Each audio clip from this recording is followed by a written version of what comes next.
TWA jumbo jet on a routine flight from New York to Paris, France. Suddenly, it explodes and plunges burning into the Atlantic. There are over 200 people on board. Is it a missile attack, a terrorist bomb, or a catastrophic mechanical failure? Now, using advanced computer simulation, we reveal what really went wrong on flight TWA 800. Disasters don't just happen, they're a chain of critical events. Unravel the clues and count down those final seconds from disaster.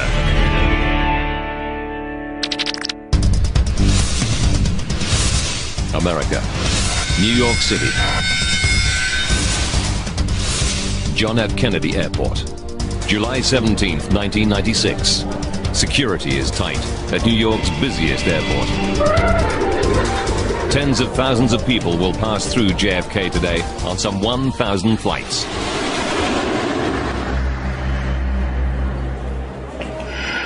They are all potential targets for terrorist attack. In nearby Manhattan, terrorist Ramzi Youssef is in the US federal court. He's on trial for trying to blow up the World Trade Center with a 600-kilogram truck bomb. But he's also accused of masterminding a plot to kill hundreds of innocent people with bombs planted on 12 US airplanes. The FBI knows that many members of Youssef's terrorist cell remain at large and could still target planes for attack. We were at a very high state of alert in the United States. We'd had numerous threats, hundreds of threats. Heading to JFK today are two young college students from Macon, Georgia. Becky Olson is 20 years old. She's been best friends with 19-year-old Michelle Becker since high school. Do you think we're going to fit all this stuff in here? They're excited. Today they'll fly to Paris for a friend's wedding, followed by a backpacking holiday around Europe. The girls' parents have given the trip their blessing. They were very excited to be going. They just knew it was going to be a wonderful new adventure. They thought that this was just going to be the best thing since chocolate cake. This will be an extra special trip. Michelle's dad, Walter Becker, has saved enough air miles to upgrade the girls to first class. Back then, first class was first class, and I felt that they would really enjoy that, both going and returning back home. 4:31 p.m. The Boeing 747 that will become TWA Flight 800 to Paris arrives at JFK. It's 25 years old and has more than 16,000 flights under its belt. Tanker trucks move in to fuel up the plane. The ground crew pumps 114,000 liters of Jet A fuel into the 6 wing tanks. It's more than enough to fly to Paris.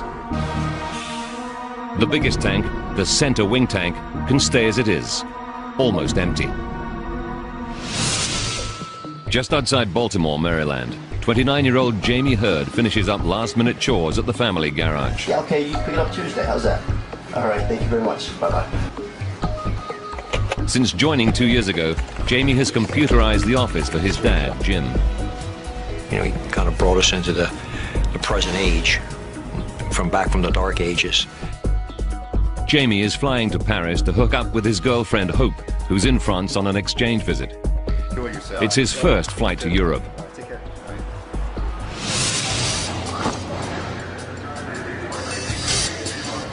Inside JFK's Terminal 5, Michelle Becker calls home to ask her mother for advice. Hi, Mom.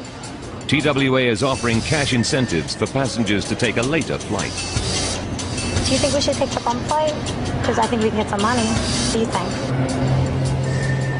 It's a tough dilemma. The girls don't want to risk losing their free upgrade, but as students, they could use the money. 6 p.m. 212 passengers board Flight 800 in good time for a 7 p.m. takeoff. Among them is Jamie Hurd. He's only 8 hours away from seeing his girlfriend Hope. In charge of the crew this evening is Captain Stephen Snyder. With 4,700 hours of flying time on 747s, he's one of TWA's most experienced pilots. Flying alongside Snyder is Captain Ralph Kevorkian, another TWA veteran. 7 p.m. Captain Snyder and the flight crew are ready to go. But there's a problem. One of the passengers is not on board, but her bags are already in the hold.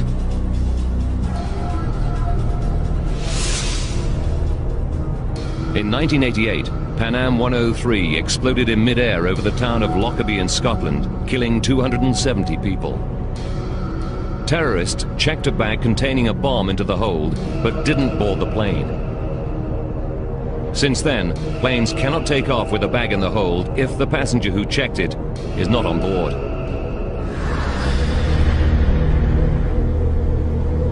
The plane is delayed while ground staff hunt for the missing passenger.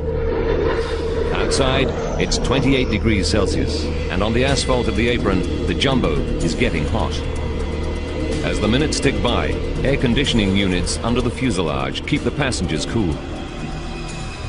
50 minutes go by, and there is still no sign of the mystery passenger. At 7:59 p.m., gate personnel contact the crew. TWA Flight 800, sorry about that delay. We have confirmation that the passenger is on board. They were on board the whole time. 8:19. At last, Captain Kevorkian throttles up the 747. Flight 800 lifts off an hour and 20 minutes late. TWA 800's flight path will take it through some of the most congested airspace in the USA. It will also skirt the boundary of a US military zone to the south. Air traffic control keeps flights well clear of any restricted airspace during weapons testing. 8:31. Flight 800 climbs into the evening sky. Eastwind Airlines pilot David McLean is flying a 737 into Trenton, New Jersey. He sees the jumbo jet ahead of him. It was a nice night, good visibility. There's a lot of traffic going out there, so you always got to keep your eyes out.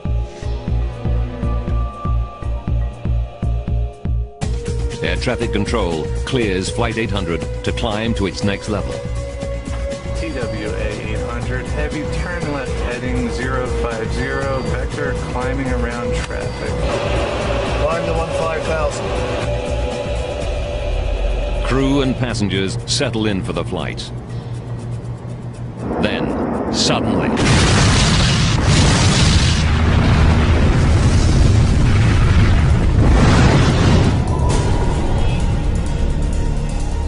And I thought, gee, they must have 200 to 300 people on board. I thought it was a bomb.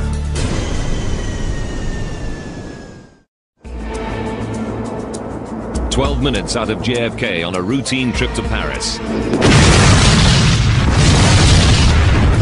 TWA Flight 800 explodes in a huge fireball.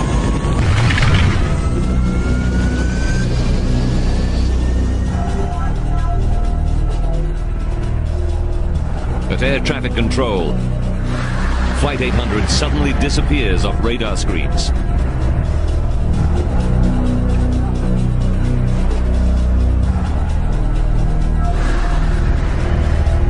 Eastwind's pilot David McLean reports in to air traffic control. We just saw an explosion out here, about 16,000 feet. Just went down into the water.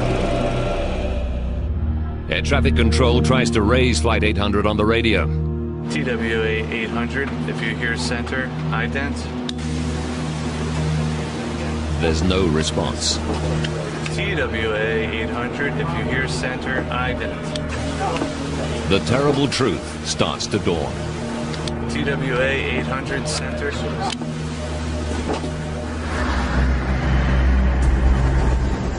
Thousands of meters below, a helicopter from the Air National Guard flying on a training mission is caught beneath the blast.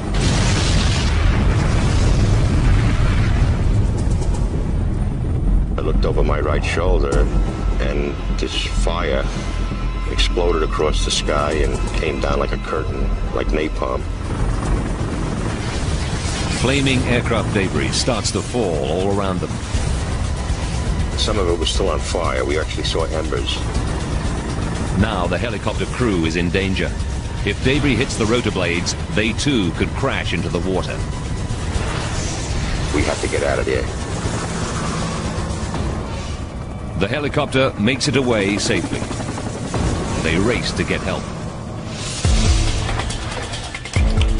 Back at base, Major Mike Noyes prepares to take command of the helicopter and head out to the crash site. Well, obviously the adrenaline's starting to flow. I'm thinking we're going out to search for survivors. He knows that it is possible to survive a plane crash into water. And the sea temperature is around 18 degrees Celsius. If there are people in the water, they could stay alive for up to 8 hours.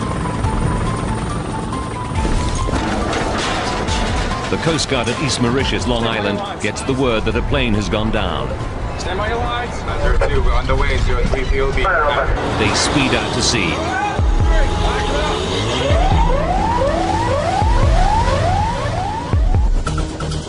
First on the scene is the Air National Guard rescue helicopter. The sea below them is on fire. Picture a campfire that's a quarter or a half mile long, but the flames are, oh, I don't know, they're at least 10 feet high. Meanwhile, reports of the disaster start to break on the news channels. This is the latest we have on the flight that crashed tonight of TWA Flight 800 into the waters off Long Island, New York. This was on its way. Among those watching are Aurelie and Walter Becker. They realize it's the flight of their daughter, Michelle. The first pictures you saw were shot from the helicopter with the debris field and the flames coming out of the water. And I said, oh my God.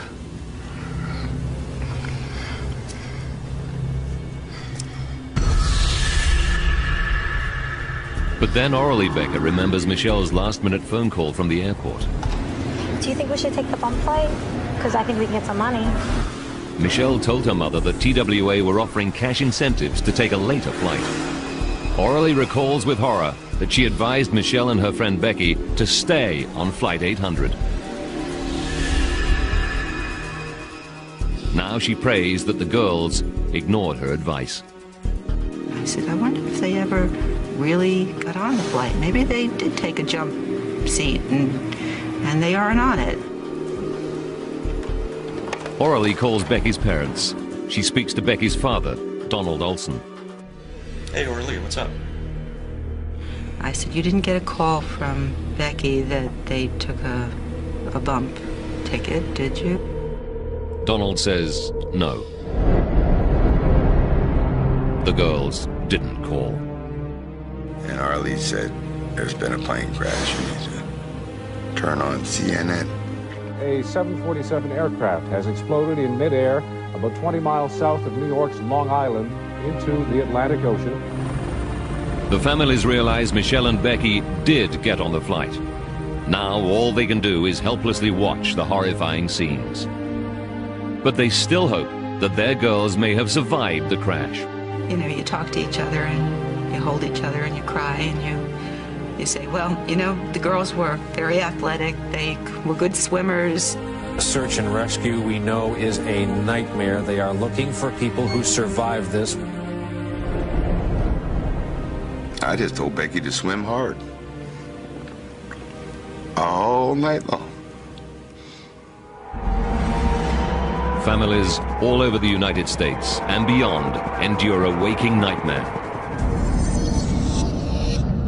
Their only hope that somewhere in the darkened water, their loved ones cling on to life, long enough to be rescued. After 3 hours of searching, none of the hundreds of rescuers can find a single survivor. They've covered 13 square kilometers of ocean. It's now clear that all 230 people on board died in the crash. The helicopter rescue team heads back to base. We did our best that night to try and find anyone who could have survived that crash. And to return empty-handed was very low blow.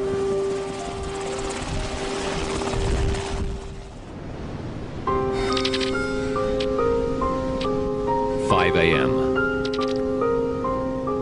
The sun rises on an ocean littered with the remains of Flight 800. Boat crews bring pieces of wreckage to the Coast Guard station at East Mauritius. Rescuers have recovered 73 bodies, but no survivors. Jamie Hurd's father, Jim, realizes that any hope his 29-year-old son made it through alive is gone. It's not a good time in your life. You know, you're just really thinking about one thing. And to me, the one thing was that I was going to go get Jamie and bring him home.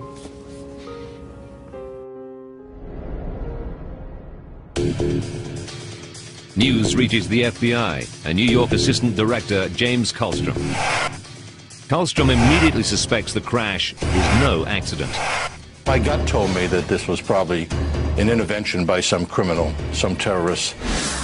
Less than 12 hours after Flight 800 plunged burning into the water, investigators survey the impact site. Even hardened law officers like Kallstrom are shocked by the destruction. I'll never forget the scene of miles, seemed like miles of debris. Pilots who were near the jet when it exploded tell FBI agents that the blast came out of the blue. But witnesses on the ground report something highly suspicious. We had 50, 60 people that had called in and said, I saw things in the sky. Some described them as ascending towards this fireball. Over time, 258 people tell the FBI they saw something streaking through the sky at the moment the 747 was lost.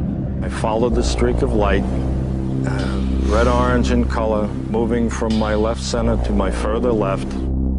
2 people even caught an image on camera. One photo shows a mysterious trail in the sky. The other appears to show an object shaped like a missile.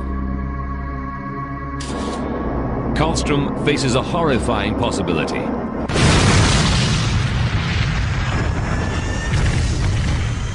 Was Flight 800 shot down by a terrorist missile? Such an attack just a few kilometers off the US mainland would represent a new escalation of the terror threat facing America and the West.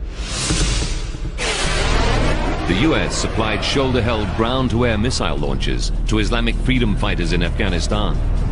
Kallstrom knows that many of these weapons are now in the hands of terrorists determined to strike at America. But the launches only have a range of 8 kilometers. Since Flight 800 came down 13 kilometers from land, a missile of this type could only have been fired from the ocean. So the crime scene became really thousands of square miles of ocean and thousands of square miles of Long Island and New York City Harbor, and it was a massive undertaking. Now, by rewinding the events and going deep into the investigation, we can reveal what really happened to Flight 800. Advanced computer simulation will take us where no camera can go, into the heart of the disaster zone. Agents interview 670 eyewitnesses. They painstakingly check the movements of 20,000 craft in the area. They seize stolen and abandoned boats and run forensic tests on them. But they can't find any promising leads. Then the missile theory takes a new and astonishing turn. Stories and rumors begin to circulate on the internet and in the press. They make an extraordinary allegation that TWA Flight 800 was shot down not by terrorists, but in a terrible accident by the US military.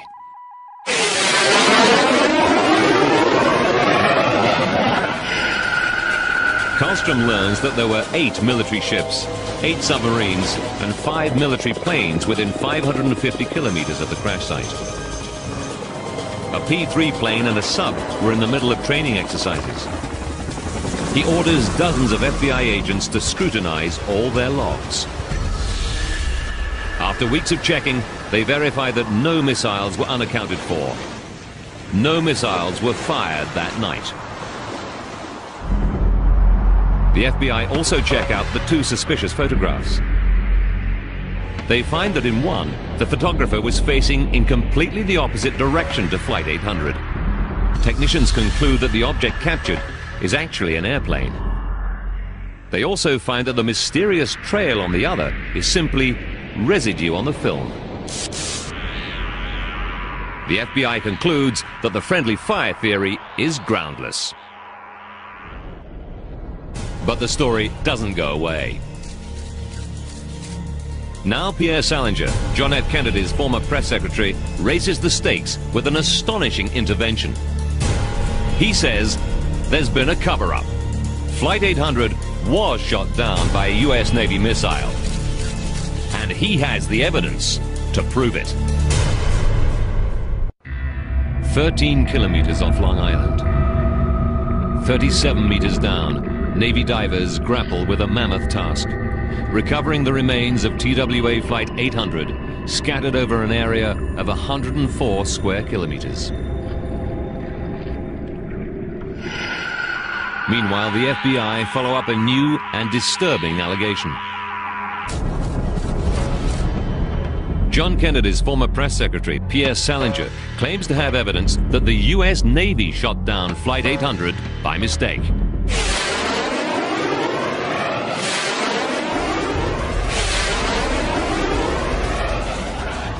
We have now reached the point where we are totally sure that what we are saying is true. He produces an air traffic control radar tape showing a mystery object close to the doomed jet. What we see here is a missile about to hit TWA 800. Many people suspicious about the crash support Salinger's claims. His thesis points to the missile being fired by the USS Normandy, an Aegis-class missile cruiser which was at sea 340 kilometers south of Long Island. The FBI re-examines U.S. Navy activity in the area. It quickly finds that the USS Normandy was at least 160 kilometers beyond the range from which its missiles could hit Flight 800. We accounted for every piece of ordnance on the Normandy and every other military ship in the region. We looked at every submarine under the ocean. We looked at every aircraft transiting the area, even though they were not capable of shooting a missile and taking an airplane down. But they find nothing.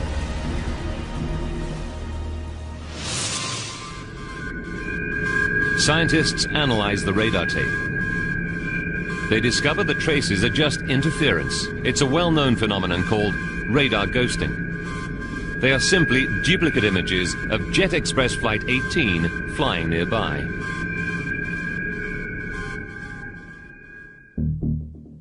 The friendly fire claims cost thousands of hours of investigators' time. An exasperated Karlstrom lambasts the conspiracy theorists at a news conference. But I can assure you that we've looked at every angle, every possibility, and the military of this country has had nothing to do with this horrendous tragedy.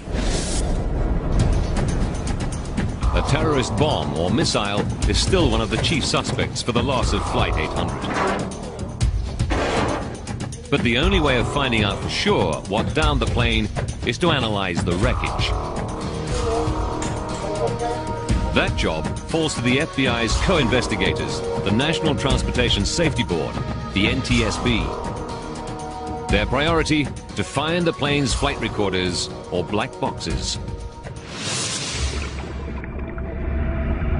Since the day after the crash, Navy divers had scoured the debris zone in the deep waters off Long Island. It's slow and dangerous work. The seabed is littered with razor-sharp fragments. 6 days into the search, and there's no sign of the black boxes. It's possible that ocean currents have buried them in the sand.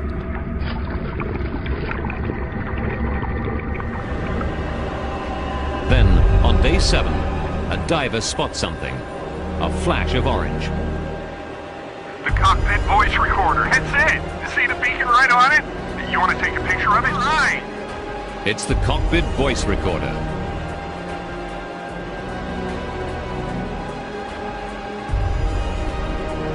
Within seconds, they get lucky again. The flight data recorder lies just meters away. They got both of them? Holy cow! Divers quickly bring the boxes to the surface.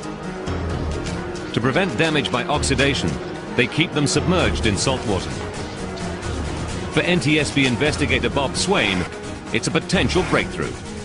As the divers bring the boxes up, the NTSB side of the staff, we typically get pretty excited.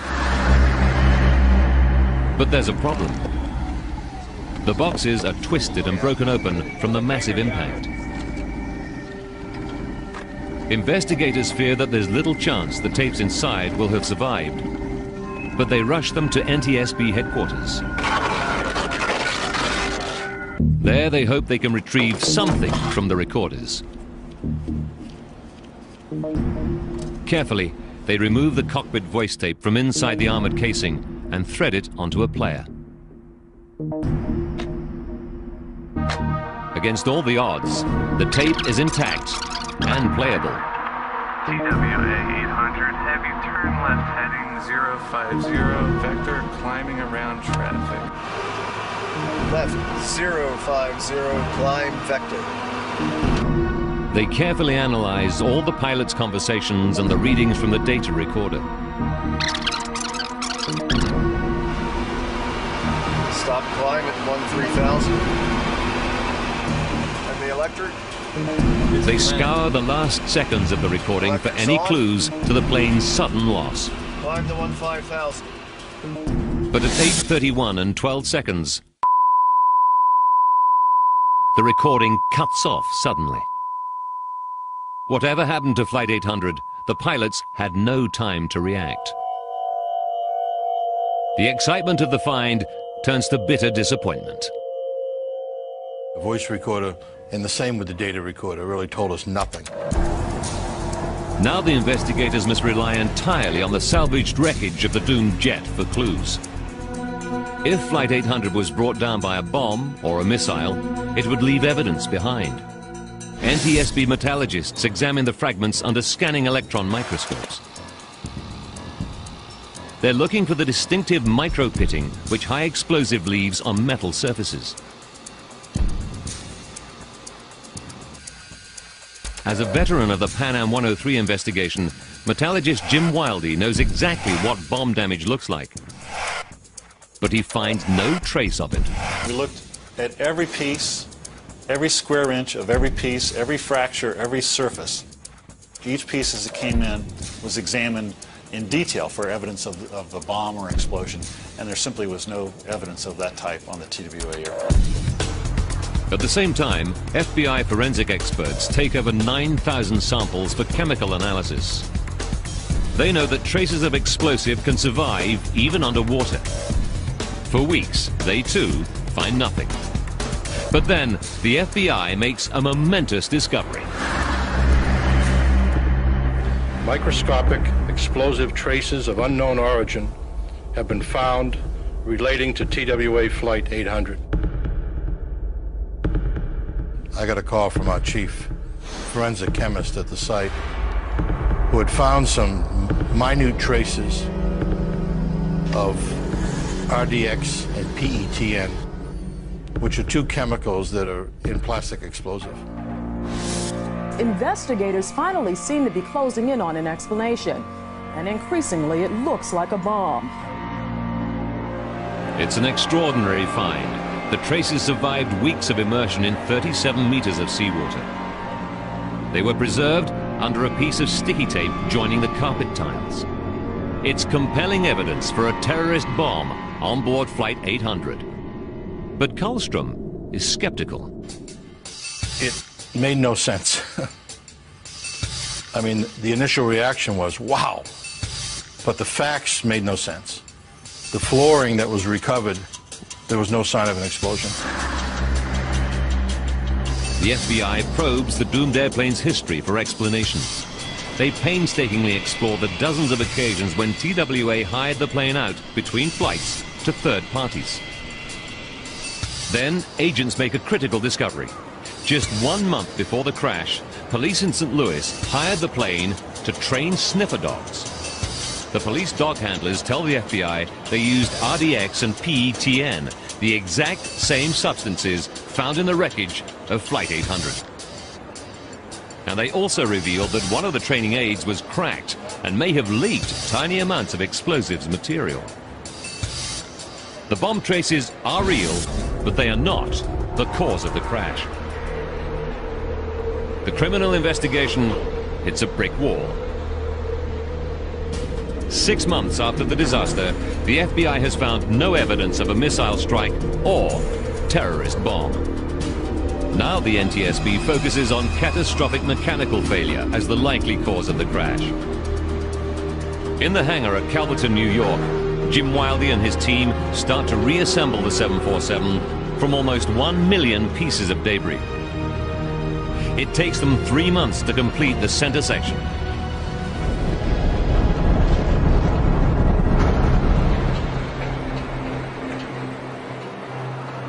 The fuselage is riddled with fractures.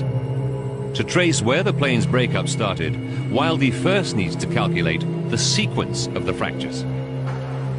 All of these early fractures stemmed from one location, and that was right here in the fuselage, just in front of the front spar, near the bottom of the airplane.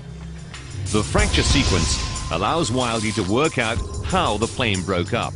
The fractures underneath the plane radiate out, tearing away part of the belly of the plane. With the bottom of the fuselage gone, new fractures race upwards on both sides of the jumbo jet. When they meet, the nose is torn away from the rest of the plane.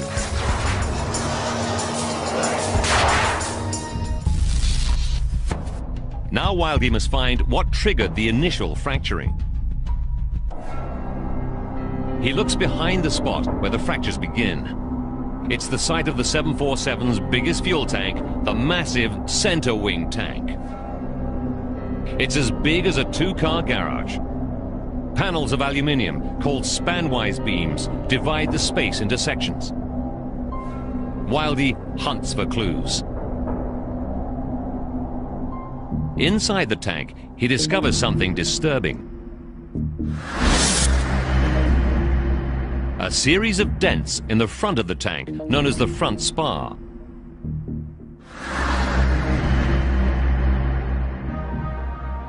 It's an extraordinary discovery. Wildey believes the dents were caused by spanwise beams slamming into it. The most likely scenario for the damage? An explosion inside the tank. This impact damage, it fractured, it buckled, and it damaged these stiffeners and started the breakup of the front spar, and then the continued breakup of the airplane from this point. Wildey is convinced an explosion in the center wing tank must have been the fatal trigger for the plane's breakup. The obvious culprit for such a blast, jet fuel. Investigators examine the fueling records at JFK. They find that the ground crew left Flight 800's center wing tank almost empty, with just 190 liters of Jet A fuel in it. That's just a puddle in the bottom. It seems a small amount of fuel to cause such extensive damage.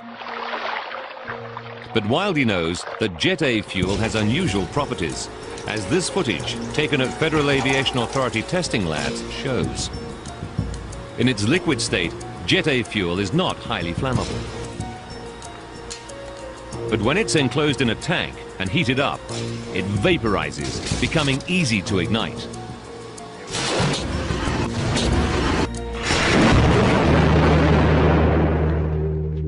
Now investigators must discover whether the fuel in Flight 800's center wing tank could have been heated to flashpoint. They know that right underneath the center wing tank lie the plane's air conditioning packs. They produce cool, breathable cabin air using hot air taken from the jet engines. So we have this extremely hot air, hot enough to cook a chicken, within inches of the bottom of the tank itself. Investigators calculate that the flash point of the fuel in the center wing tank would be remarkably low, just 35.8 degrees Celsius. Could the air conditioners have heated the fuel enough to reach this critical temperature? To find out, NTSB and FAA scientists mount an audacious experiment to restage Flight 800. They fill the center wing tank of a 747 with 189 liters of Jet A fuel and fit it with 90 temperature sensors. The plane sits on the tarmac with the air conditioning on for 2 hours and 45 minutes. Then the 747 takes off. It follows the same ascent profile as Flight 800. It's a calculated risk, but no greater than thousands of planes undergo every day. 12 minutes later, it reaches 4,200 meters, the point at which TWA 800 exploded.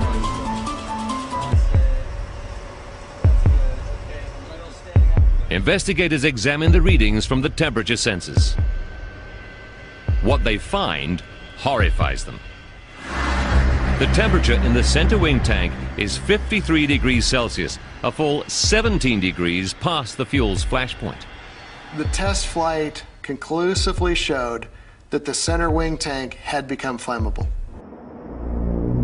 To confirm that it could cause a blast strong enough to rupture the reinforced aluminium center wing tank, engineers build a 1/4 scale model.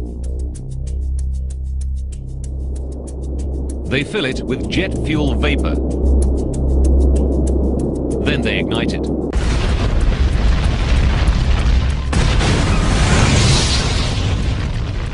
The force of the blast is more than enough to rupture the tank. The tests were able to show the pressures that could develop in the tank to the point that it would burst. But investigators are mystified about what might have ignited the fuel vapor. They know there were 7 in-flight fuel tank explosions in the previous 33 years. All were triggered by dramatic events such as lightning strikes, sabotage, or even an engine falling off. Bob Swaim investigates these and dozens more potential ignition sources. He concludes that the ignition source must be something electrical inside the fuel tank. As we ruled out numerous potential ignition sources, what we came back to again and again was the wiring and the fuel quantity indication system. Wires run from the cockpit to fuel probes inside the center wing tank. The wiring crosses near the top of the fuel tank, routed to the terminal block, as you see here. Swaim studies the terminal block. He discovers that it has dangerously sharp edges. And it was sharp and hard enough that it could cut through the insulation of the wiring. Swaim suspects there may well have been an exposed wire in the fuel tank. That could create a dangerous spark.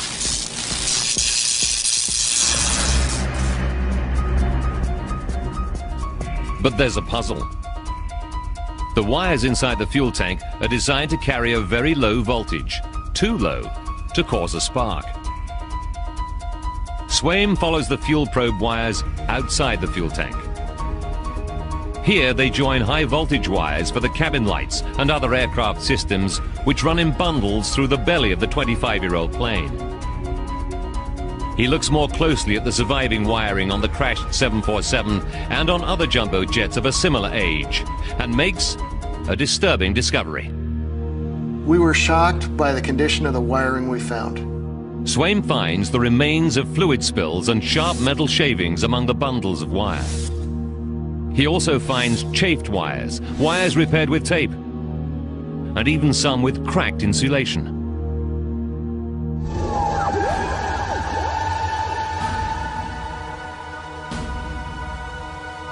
He concludes that the poor state of wiring on older 747s could allow high voltage electricity to jump into the fuel tank wires. It could then pass into the fuel tank, causing a short circuit. The resulting spark would ignite the fuel vapor.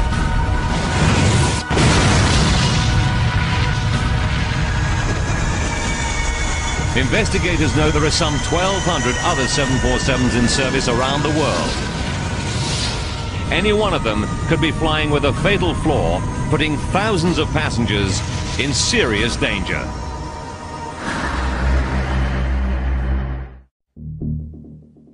The NTSB believe a fuel tank explosion blew apart Flight 800 when a short circuit caused a fatal spark.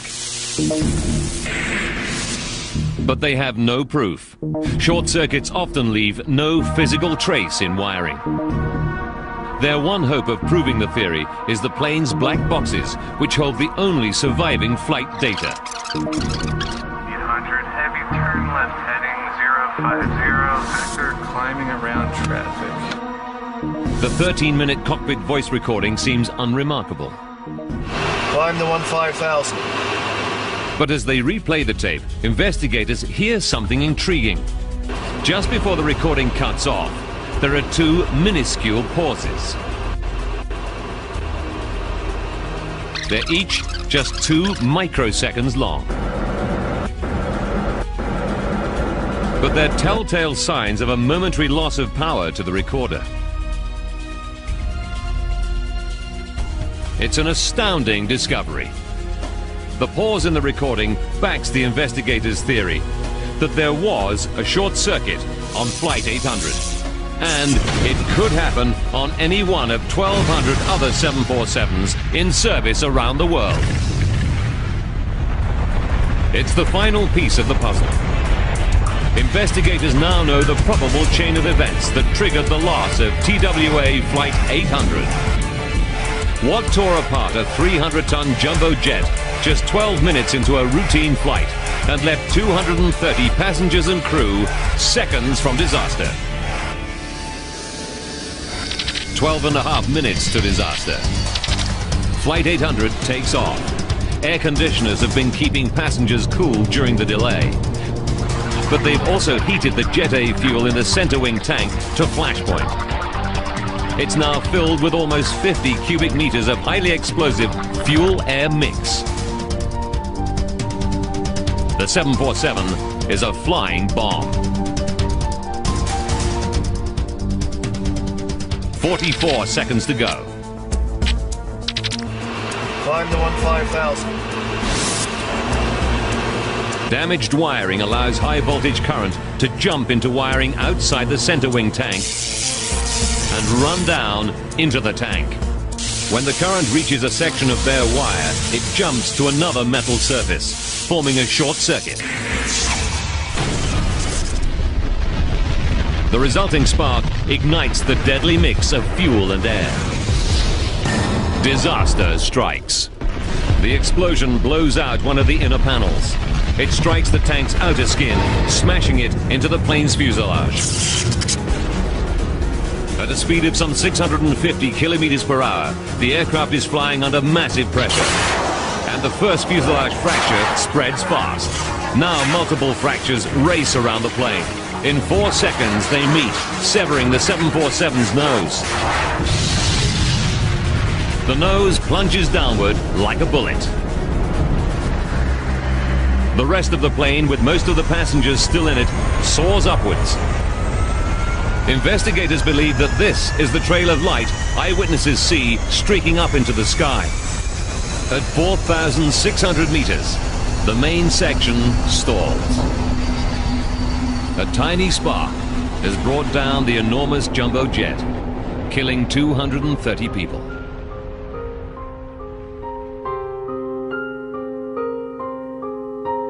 It's over a year before remains of all the crash victims are identified, most by using DNA analysis. The families of the victims band together to build a memorial to their loved ones on Long Island. The monument in Smith Point is a labor of love.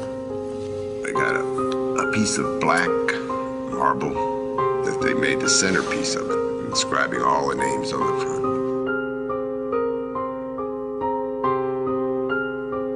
It's a place for Jim Hurd to remember his son, Jamie. This is the closest place I can be to where he's buried, because really most of him's out there in the ocean. Or that's where he went. When the fog begins to roll in, or at the very early morning when the mist is gently there, you can feel the presence of souls.